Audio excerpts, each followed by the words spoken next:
여러분 안녕하십니까. 12월 4일 다시 주말 새벽이 됐습니다. 저는 식입니다. 11월 소비자 물가가 작년 11월에 비해서 3.7% 올랐습니다. 통계적인 자료입니다. 올해 한국은행 목표치가 2%였으니 연말이면 목표치를 2배 초과할지 모르겠습니다. 그건 10년 만에 가장 높은 상승률입니다. 물가가 오르고 있습니다. 문제는 유가와 함께, 그러니까 기름값과 함께 장바구니 물가가 급등해서 인플레이션 징후를 보인다는 것입니다. 그런데 3분기 실질 국민 총소득 GNI는 0.7% 감소해서 마이너스 2%였던 작년 2분기 이후 최저치를 기록했습니다. 아마 올해 연간 경제 성장률 목표 4.0%는 불가능할 것입니다. 이제 우리가 세계 경제를 선도한다는 홍남기의 입도 봉해질 것입니다. 이 판에 종부세 폭탄이 떨어지는 데다 오미크론이다 뭐다 하여 소비가 더 위축될 것은 불보듯 뻔하니 중산층 이하 서민들, 자영업자와 소상공인들은 죽을 맛입니다. 대선을 석 달 남짓 앞에 둔 지금 사태가 이쯤되면 권력 쪽은 깊은 시름에 잠겨 있어야 합니다. 정권 재창출은 물 건너갔으니 말입니다. 그런데 사람들은 말합니다. 이번 선거도 박빙일 것이다. 참 놀랄 만한 예측입니다. 권력 쪽 이재명은 도저히 빠져나올 수 없어 보이던 대장동 게이트에다가 자신의 출신 환경 탓으로 돌렸지만 자신을 둘러싼 여러 도덕적 문제 때문에 그는 도저히 반등의 기회가 없어 보였던 후보였습니다. 그런데 이재명은 놀랍게도 반등했습니다. 아니 정확히 표현하면 윤석열이 스스로 좌초하면서 자연스레 반등의 기회를 얻었습니다. 선거는 상대방에 있는 게임이기 때문입니다. 그래서 오늘은 독자 여러분이 듣기 몹시 불편한 말씀을 드릴 수밖에 없습니다. 권력은 교체되어야 한다. 이 절박한 명제 앞에 지금 마음이 편할 사람은 없습니다. 적어도 제 주변에는 없습니다. 적어도 이 나라에서 세금 꼬박꼬박 내고 병력의 의무를 비롯한 국가에 대한 의무를 다하고 살아가겠다는 자유주의를 신봉하는 대다수 국민은 지금 절박한 심정입니다. 윤석열이 좋아서만이 아닙니다. 윤석열이 마음에 차지 않고 오히려 미운 점이 더 많이 보여도 나라의 운명이 걸린 역사상 가장 중대한 선거라는 점에서 선택은 제한되어 있습니다. 국가가 주도하는 유사 사회주의, 그러니까 국가 사회주의로 갈 것이냐, 아니면 개인의 자유와 창의를 근본으로 하는 자유민주주의 국가로 회복할 것이냐. 저는 이번 선거를 이 나라에서 다수결로 국가의 정체를 결정하는 보이지 않는 전쟁으로 판단합니다. 처음엔 제 마음도 편했습니다. 어차피 국가를 대청소하고 정의와 공정, 기회의 균등, 상식이 지배하는 정상국가로 복원하려면 그가 누구라도 좋았으니 말입니다. 그래서 정권 교체를 열망하는 국민 비율과 정권 재창출을 원하는 국민 비율을 지켜보면서 제 나름대로 안도하고 있었습니다. 그러나 다들 아시다시피 상황은 그리 쉽게 흘러가지 않았습니다. 이재명은 전국민 재난지원금이니 국토 보유세니 하는 다수의 기대는 포퓰리즘 정책이 나라를 걱정하는 국민들이 반대에 봉착하자 재빨리 공약을 체류했습니다. 그는 지금 국민이 원한다면 뭐든 한다는 식의 진짜 포퓰리즘의 진수를 보여주고 있는 중입니다. 그가 줄기차게 내세운 기본소득도 언제든 물릴 수 있으며 심지어 박정희 예찬론자처럼 국가 성장을 외치고 있습니다. 선대위부터 일사불란하게 움직이게 설립한 것은 물론입니다. 그런데 윤석열은 어떻습니까? 그는 엉뚱한 데 시간을 낭비했습니다. 선대위 인선을 두고 한 달 가까이 헛송하면서도 아직 그 구성을 마무리하지 못했습니다. 그동안 숨죽여온 국민에게 희망을 주는 메시지 하나 내놓지 않았습니다. 기껏 보여준 것은 충청 대망론 같은 지역 감정에 기대는 구태와 여러 발은 중간중간에 드러나는 내공 부족이라면 제가 너무 심한 말을 하는 겁니까? 그는 그러면서 측근 그룹에 둘러싸여 나이 어린 당 대표부터 소외시켰습니다. 이 사태를 어떻게 설명할까요? 한마디로 이렇습니다. 이재명은 절박하고 윤석열은 어떤 감동도 주지 못한다. 제가 오랫동안 생각한 결론입니다. 먼저 최근 여론조사의 흐름부터 짧게 보겠습니다. 오늘은 어제 발표한 갤럽 조사 결과입니다. 다자대결에서 윤석열과 이재명이 36% 지지율로 동률이 됐습니다. 갤럽이 2주 전에 실시한 조사와 비교하면 이재명은 31%에서 무려 5%포인트가 오른 반면에 윤석열은 42%에서 6%포인트나 하락했습니다. 그러니까 불과 보름 만에 11%포인트라는 엄청난 격차가 사라진 것입니다. 이재명은 30대, 40대에서 우세했고 윤석열은 60대 이상에서 크게 앞섰지만 20대는 이재명 23%, 그리고 윤석열 22%, 50대는 이재명 44%대 윤석열 40%로 두 후보가 초접전을 벌였습니다. 도대체 지난 2주 동안 무슨 일이 벌어진 것입니까?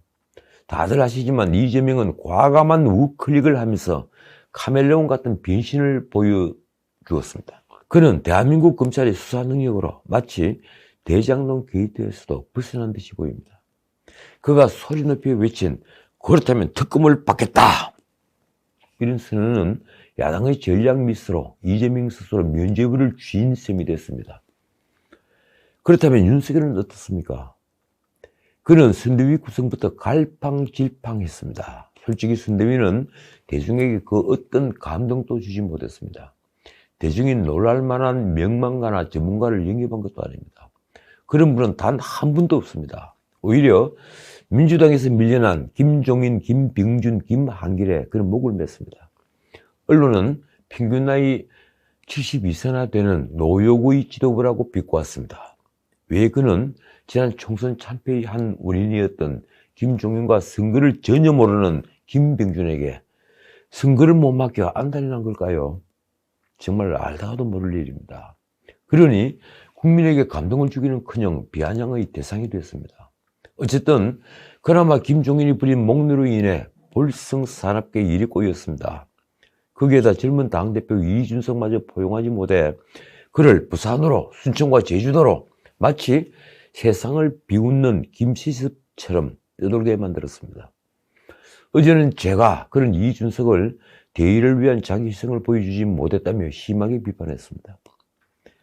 그러나 그런 이준석의 깡짜에는 윤석열의 오만또 한 몫을 한 건 분명합니다. 다시 정리합니다. 이재명은 절박했고 윤석열은 그 어떤 감동도 주지 못했다.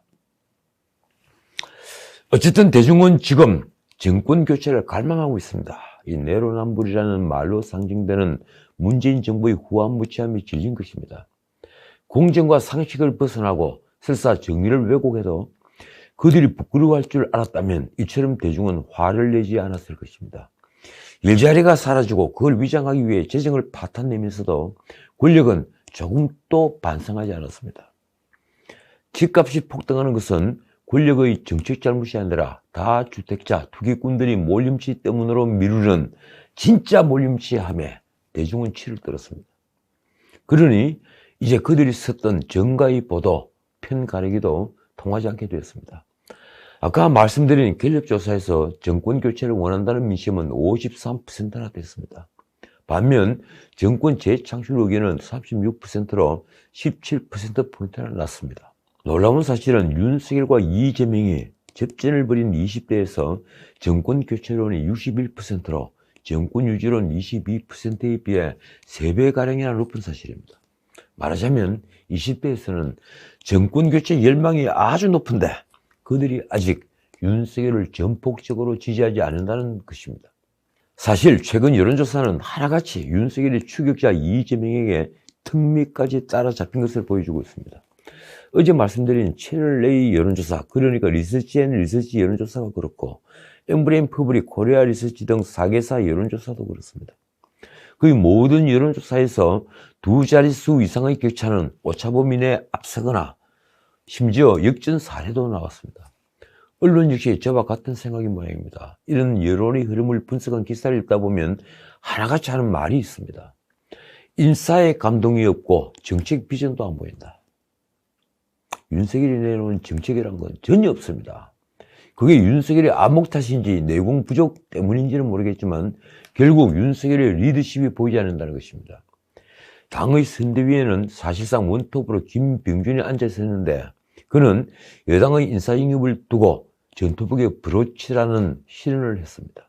정치를 하는 사람이 언론이 거두절미하고 구미에 맞는 말만 골라 기사화하는 걸 몰랐다고 하면 그건 변명에 지나지 않습니다.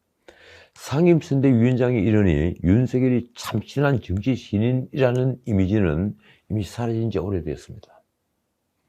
한마디 덧붙이자면 스탈린 강제이주 동포의 소녀인 무역회사 대표 스트류크바디나란 분을 공동선대위원장에 임명한 것을 두고 파격 인사라고 하면서 민주당 인사를 비꼴 수는 없다는 것입니다. 그녀 역시 명망가도 아닐 뿐더러 선거를 지휘할 경력을 갖춘 이력도 없는데 그를 선대위원장으로 임명한 것은 윤석열 선대위가 자리를 남발하는 것으로밖에 보이지 않게 한 것입니다. 그리고 그게 바로 구태입니다. 이런 인사 탓에 D9 임명을 두고 후보 동기의 와이프라는 낭설만 퍼졌습니다. 이러니 당내에서부터 지금 찬바람이 불고 있습니다. 각 지역에서 뛰어야 할 의원들도 뒷짐을 지고 있는 것입니다. 언론은 의원들이 다들 미칠 것 같다는 심정을 토로하고 있다고 썼습니다. 여당 출입기자가 얼마나 답답하면 이런 기사를 쏟아내겠습니까? 전략적 실책도 자주 드러났습니다. 한 예만 들겠습니다. 이재명이 2006년 전 여자친구와 그의 모친을 흉기를 휘둘러 살해한 조카를 변호한 데 대해 피해자 가족이 문제 제기를 하자 이재명은 재빨리 지난달 26일 페이스북을 통해 사과했습니다. 하지만 그 살인을 두고 데이트 폭력에 빗댄 것이 악재가 됐습니다. 여론이 악화됐는데 때마침 지난달 30일 이준석이 갑작스레 잠적하는 초유의 일을 일으켰습니다. 이러자 여론의 관심은 급속도로 국민의힘 내분 사태로 향했습니다. 언론은 이재명에게 불리한 흐름을 국민의힘 스스로 기류를 돌려놨다고 썼습니다. 대선은 총력전인데 야당 스스로 자신의 무덤을 파는 일입니다.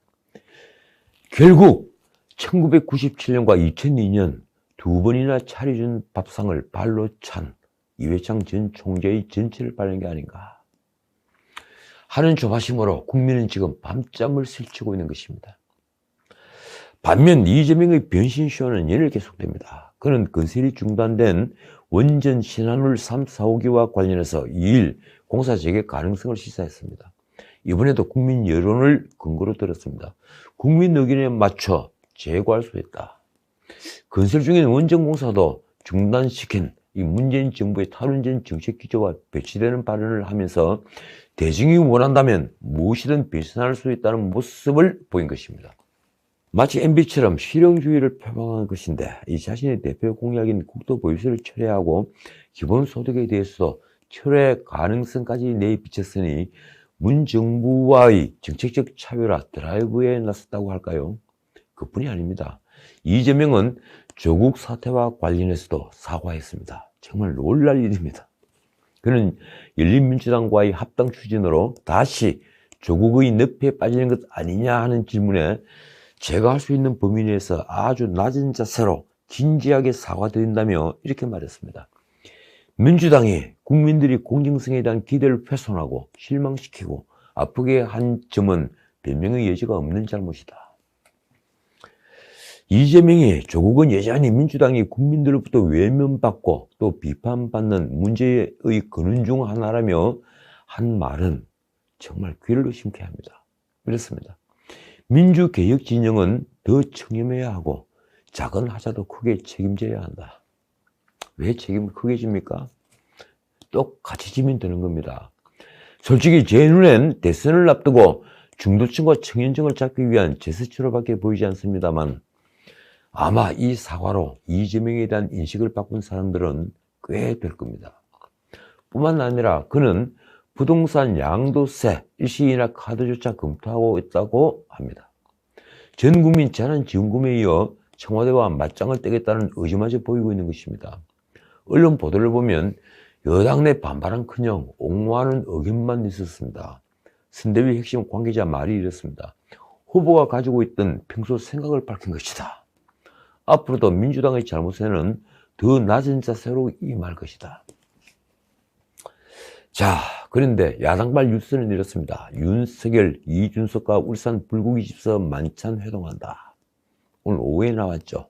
그리고 후속 기사가 방금까지 계속 나왔습니다. 윤석열은 목리를 부리는 이준석을 만나러 김기현 원내대표와 함께 어제 울산 울주군의 한 불고기 집으로 갔습니다. 울산시당 사무실에서 이준석과 대화를 나눈 김기현이 주선을 했다 합니다. 손에 든 메모지 내용을 묻자 김기현이 대답이 이렇습니다. 이 대표가 요구를 하고 그런 게 아니고 우리끼리 어떻게 잘해서 국민의 사랑과 지지를 받을 거냐는 내용이다. 그런데 그런 이준석은 제주도에서 조선일보에 온갖 불만을 털어놓았습니다. 그 중에는 이런 말도 있습니다. 윤 후보는 정치 신인임에도 오래된 정치인처럼 행동했다. 선대위 인선 등을 통해 분위기를 반전할 기회가 있었는데 그런 게 없었다. 또 이런 말들도 있습니다. 제가 몇 개만 보겠습니다. 오른쪽만으로 이길 수 있다는 생각이 팽배한 것 같다. 글쎄요. 정치 신인인 윤 후보가 어떻게 여의도식 관행을 자꾸 이야기할까 의아했다. 후보 주변에 이른바 하이에나 파리떼 때문 아닌가. 가장 주목을 받은 발언은 바로 그 뒤에 나왔습니다. 이른바 하이에나에 대한 조치가 있어야 한다는 건가라는 질문에 대한 대답입니다. 사리 사육을 위해 후보 주변에부터 이른바 윤핵관을 자처하며 후보 경쟁력을 악화시키는 인사를 하는 사람들의 입을 닫게 하든지 잘라야 한다. 윤핵관. 그게 무슨 말인가 하면 윤석열 후보 측 핵심 관계자의 줄임말입니다. 바로 그 윤핵관 논란이 커지고 있습니다. 지난달 중순부터 익명의 윤 후보 핵심 정무 관계자가 특정 인터넷 매체를 통해 이준석과 김종인을 비난하거나 선대위에서 배제하려는 발언을 연일 보도하고 있기 때문이라고 합니다.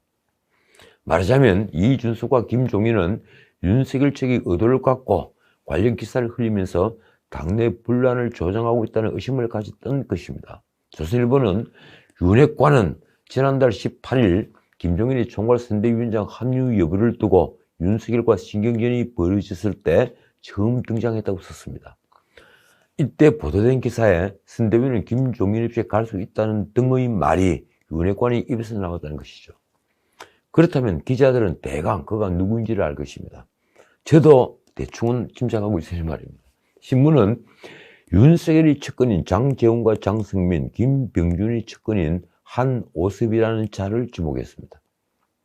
어떻든 언론의 지적대로 윤석열은 이 문제에 대한 명확한 입장 정리를 해야 할 겁니다. 선대위가 앞으로 일사불란한 태세로 전쟁을 치르려면 말입니다. 자, 어젯밤 울주군에서 올라온 후속기사입니다. 결국 윤석열은 이준석을 만났습니다. 그는 그 전에 이준석을 두고 굉장히 만나고 싶다면서 나는 만날 때마다 참 새로운 걸 배운다. 나이는 젊어도 당대표를 맡을 자격이 있다. 심지어 우리 정당사에 정말 가장 최연소고 100년에 한 번 나올까 말까 하는 젊은 당대표다. 이렇게 축해 세웠습니다. 회동 뒤 빅뉴스가 터졌습니다. 윤석열은 울산 회동 직후에 김종인이 총괄선대위원장으로 합류할 것이라고 밝혔습니다. 지금 막 총괄선대위원장직을 수락했다.